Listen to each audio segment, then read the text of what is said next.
beralih ke Lionel ya. Anak dari Darius dan juga Donna yang mana ini mau atau udah ulang tahun ke-17. Wow, gitu. Lionel sudah sweet 17 nih pemirsa ya. Mulai dilirik-lirik ya kan, calon mantu mungkin di masa depan loh. Ya kita jangan KTP dulu urus. KTP dulu KTP ya. dulu, nanti Bener. baru selanjutnya. Karena ini tuh ternyata sang ayah dan juga ibu yaitu pengen memberikan surprise. Nah tapi ternyata surprise-nya berhasil apa enggak? Mendingan langsung aja kita lihat beritanya ya. Ini dia. Leo ulang tahun ke-17, anak saya udah mau bikin KTP gitu ya. Nggak berasa ternyata udah punya anak yang memasuki usia, bukan remaja lagi, udah memasuki dewasa gitu kan. Dan senang walaupun yang kita nggak pernah merayakan secara besar-besaran kan. Tapi yang penting kekeluargaan, semua keluarga kumpul. Dan Darius akhirnya bisa gabung juga karena dia lagi dalam proyek syuting. Dan akhirnya senang bisa menghabiskan waktu bersama-sama di hari ulang tahun Leo. Bikin surprise di rumah jam 12 malam, jadi berempat, aku, Leo, Diego, Sabrina karena Darius masih syuting. Terus akhirnya semalam bisa dinner sama-sama, papanya ikut. Dan kita selalu memang tradisi kita adalah menghabiskan waktu ulang tahun itu lengkap, sekeluarga berlima, dan itu bisa tercapai.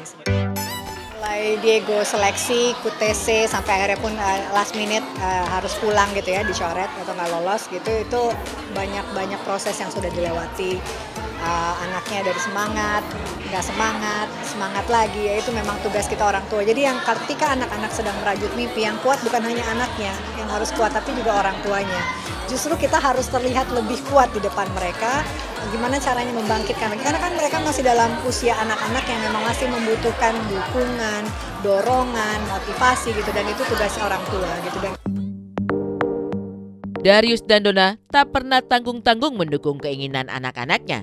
Untuk Lionel, pasangan ini rela terpisah jarak dengan anak yang sempat menempuh pendidikan di Akademi Sepak Bola di Prancis sana. Kini, Darius dan Donna tengah sibuk mencari klub sepak bola di Eropa agar karirnya kian moncer di lapangan hijau.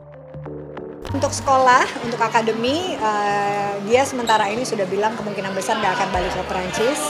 Tapi kita akan cari klub lain yang memang bisa Diego masukin gitu ya, untuk masuk gitu. Tapi lebih ke, jadi sekarang kita targetnya adalah untuk masuk ke Youth Pro. Kalau kemarin kan di PSG itu kan namanya Youth Development gitu ya. Jadi kita lagi cari Youth Pro untuk Leo dan juga Diego. Sementara klubnya apa? Nanti kalau ada update nanti dikasih tahu lagi. Ini sebenarnya cukup krusial buat Lionel sih, karena secara usia ya, di umur 17-18 ini dia udah harus masuk ke level pro. Kalau enggak ya berarti harus switch karir yang lain gitu. Jadi memang dia benar-benar setahun terakhir ini dia ngejar banget mempersiapkan dirinya, dan pelatihnya juga setup pola latihan dia supaya bisa